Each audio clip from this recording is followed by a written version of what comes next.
Olá, povo de Deus, sábado 4 de fevereiro de 2023, quarta semana do tempo comum.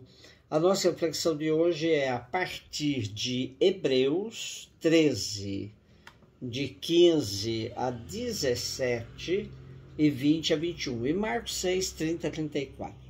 Irmãos, por meio de Jesus ofereçamos a Deus um perene sacrifício de louvor, isto é, o fruto dos lábios que celebram o seu nome. Não vos esqueçais das boas ações e da comunhão, pois estes são os sacrifícios que agradam a Deus. Obedecei aos vossos líderes e segui suas orientações, porque eles cuidam de vós como quem há de prestar contas.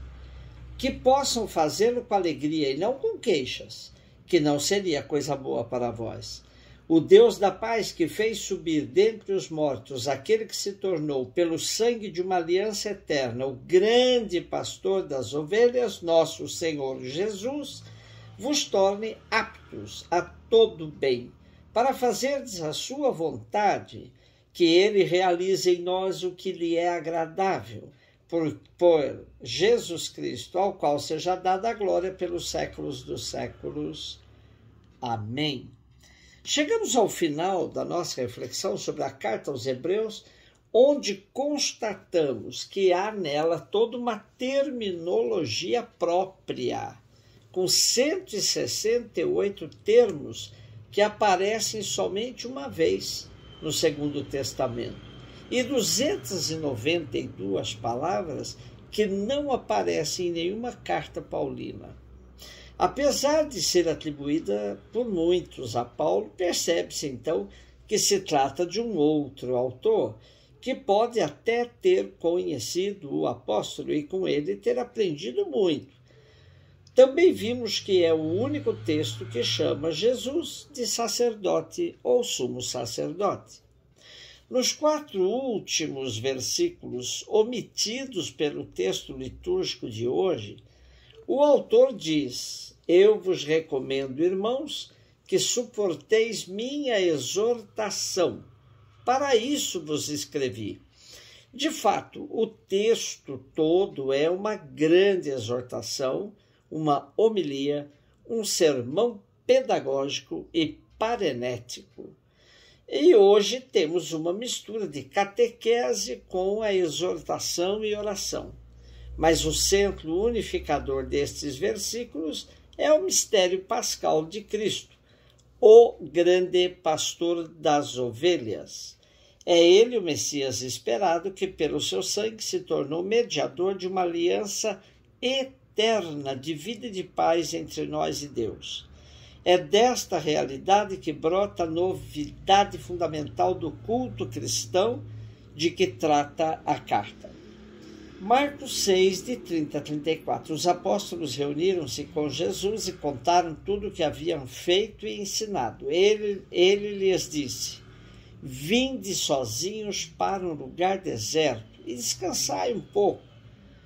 Havia de fato tanta gente chegando e saindo que não tinham tempo nem para comer.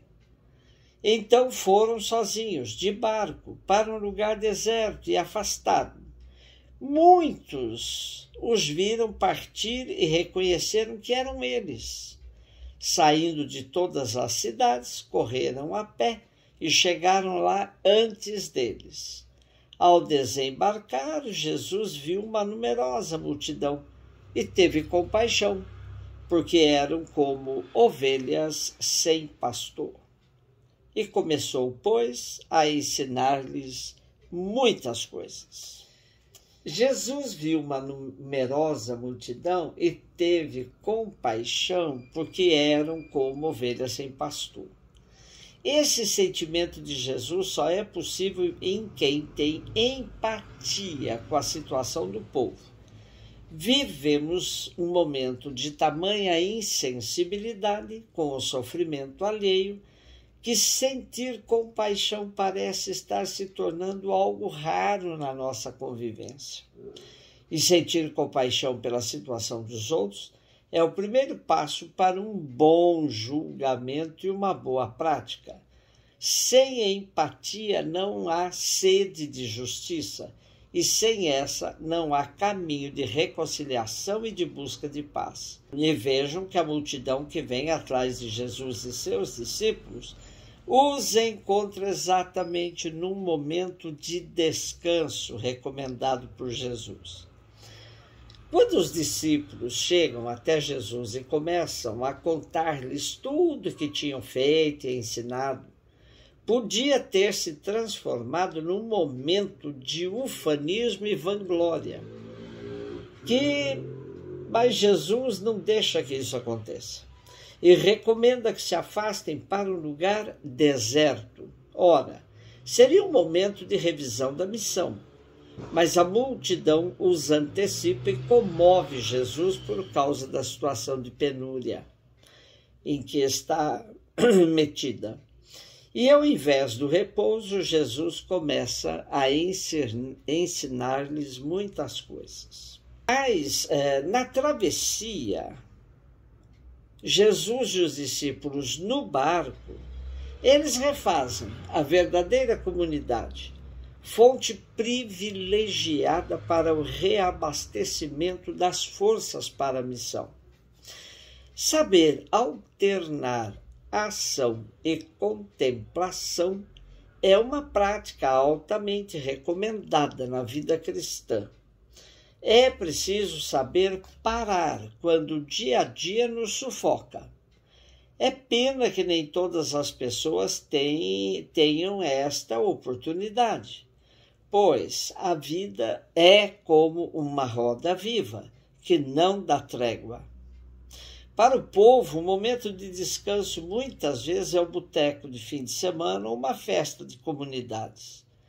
Na sociedade que vivemos, um lazer custa caro. Lamento saber que muitas vezes os trabalhadores vendem suas férias para um dinheirinho extra ou as aproveitam para fazer bicos. Assim, o ideal da alternância entre ação e contemplação acaba sendo privilégio de alguns. Quando Jesus pensou em descansar, percebeu que a carência da multidão não lhe permitia. O seu descanso era fazer o bem e fazer qualquer momento para quem se apresentava com as suas necessidades. E a multidão saiu correndo de todas as cidades, correndo a pé, para conseguir de Jesus uma resposta para as diversas demandas de suas vidas. O ócio é visto por muitos como uma espécie de desprezo, é algo nocivo. Então, muita gente diz o ócio é sinônimo de vagabundagem, de não querer trabalhar, sobretudo numa sociedade em que se difunde a ideologia da meritocracia. Mas as conquistas dos trabalhadores em vista a alguns momentos de lazer e gozo na vida devem ser mantidas, ainda que para isso muitos tenham que se sacrificar lutando. É preciso desenvolver o sentimento de empatia com os mais carentes para que a multidão que moveu Jesus nos mova também nos dias de hoje. Um beijo no seu coração.